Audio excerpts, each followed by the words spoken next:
તો જેતપુર પાલિકાના પૂર્વ પ્રમુખ સુરેશ સખરેલિયાનું મોટું નિવેદન સામે આવ્યું છે। પ્રશાંત કોરાટ સાથે હજુ સુધી સમાધાન નહીં તેવું નિવેદન આપ્યું છે। જો કે જેતપુરમાં ભાજપનું જ શાસન આવશે તેવો વિશ્વાસ કરવામાં આવ્યો છે, ત્યારે આંતરિક વિખવાદ અંગે કહ્યું કે આ ઘરની વાત પછી આગળની કાર્યવાહી।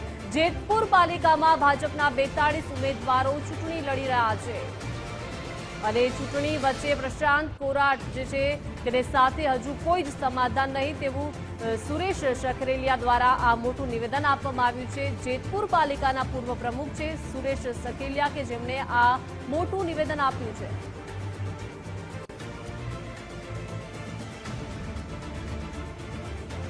તો આપણી સાથે આઉટપુટ હેડ મુફદ્દલ કપાસી લાઈવ જોડાઈ ગયા છે। મુફદ્દલ, જેતપુર પાલિકાના પૂર્વ પ્રમુખ સુરેશ સખરેલિયાએ મોટું નિવેદન આપ્યું છે કે પ્રશાંત કોરાટ સાથે હજુ સુધી કોઈ જ સમાધાન નહીં।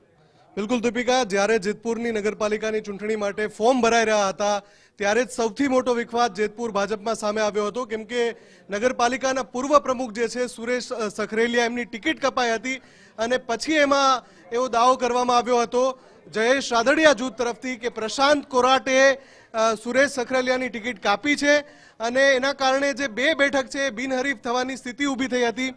અત્યારે જે જેતપુરની ચૂંટણી ચાલી રહી છે ત્યારે સુરેશ સખરેલિયા મતદાન કરવા આવ્યા ત્યારે એમને પૂછવામાં આવ્યું કે તમારે આ જે વિખવાદ ચાલી રહ્યો છે એ વિખવાદમાં કોઈ સમાધાન થયું કે નહીં, તો સુરેશ સખરેલિયાએ ચોખ્ખું કહ્યું કે પ્રશાંત કોરાટ સાથે કોઈ પણ પ્રકારનું સમાધાન નથી થયું, પરંતુ અત્યારે અમારી પ્રાથમિકતા ભાજપને જીતાડવાની છે, ભાજપનું શાસન આવશે તેવો એમણે આત્મવિશ્વાસ વ્યક્ત કર્યો। પણ સીધી રીતે એમણે સ્પષ્ટપણે કહી દીધું, આ બીજી વાર એમણે પ્રશાંત કોરાટનું નામ લીધું છે। આ પહેલા પણ પ્રેસ કોન્ફરન્સમાં એમણે નામ લઈને કહ્યું હતું કે પ્રશાંત કોરાટના કારણે મારી ટિકિટ કપાઈ છે। ધર્મેશ આપણી સાથે છે। ધર્મેશ, આ જે વિખવાદ છે લાગતું જ હતું કે જ્યારે મતદાન થશે ત્યારે પણ આ વિખવાદ સપાટી પર આવશે અને એવું જ થયું છે। સુરેશ સખરેલિયાએ શબ્દો ચોર્યા વગર કહી દીધું છે। મુફદ્દલ, જે તે સમયે જ્યારે એ લોકોએ તમામ ઉમેદવારોએ સુરેશ સખરેલિયા માટે ઉમેદવારી ફોર્મ પરત ખેંચવાની વાત થઈ ત્યાંથી જ પ્રદેશ કક્ષાએ ભાજપથી સતર્કતા આવી ગઈ હતી અને ડેમેજ કંટ્રોલ કરવામાં આવ્યું હતું અને જયેશ રાદડિયાને કીધું કે હોમ ગ્રાઉન્ડ છે આપનું અને આ હોમ ગ્રાઉન્ડમાં આવું થશે તો યોગ્ય નથી, એટલે ગમે તે કારણોસર એ ડેમેજ થઈ ગયું।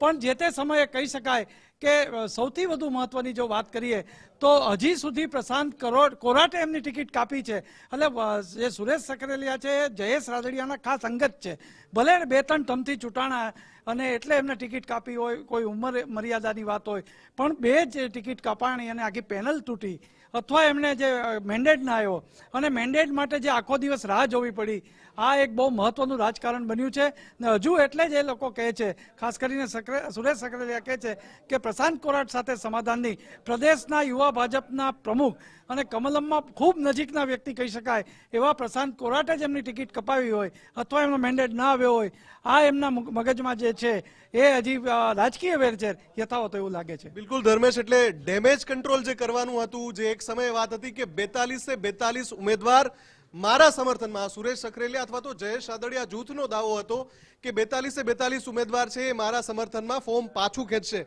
પણ ડેમેજ કંટ્રોલ થઈ ગયું અને એ જે 42 ઉમેદવારો છે એમણે ફોર્મ પરત ન ખેંચ્યા।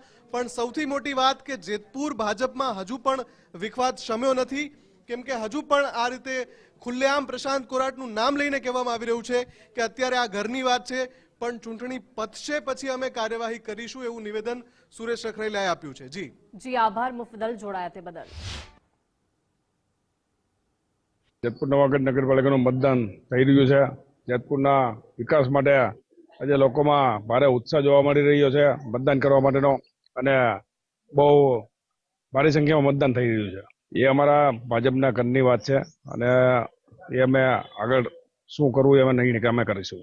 નગરપાલિકામાં ભારતીય જનતા પાર્ટીનું શાસન આવવાનું છે, એમાં કોઈ શંકાને સ્થાન છે નહીં અને આ જે કાંઈ મળ્યો વિવાદ હતો એ પાર્ટીની અમારી ઘરની વાત હતી અને આ વિવાદ અમારે પૂરો થઈ ગયો છે। એ ભારતીય જનતા પાર્ટીનો જેતપુર ગઢ રહ્યો છે અને રહેવાનો છે, એમાં કોઈ સામે તમે જોવો તો કોંગ્રેસમાં અને આમ આદમી પાર્ટી પર ઉમેદવાર પણ પૂરતા નથી, તો ભારતીય જનતા પાર્ટીનો ગઢ રહેવાનો જ છે। અહીંયા ભારતીય જનતા પાર્ટીના 42 ઉમેદવારો આજે ચૂંટણી લડી રહ્યા છે અને જેતપુરમાં આજે ભારતીય જનતા પાર્ટીની 35 થી 37 ઉમેદવારો જે જીતવાના છે।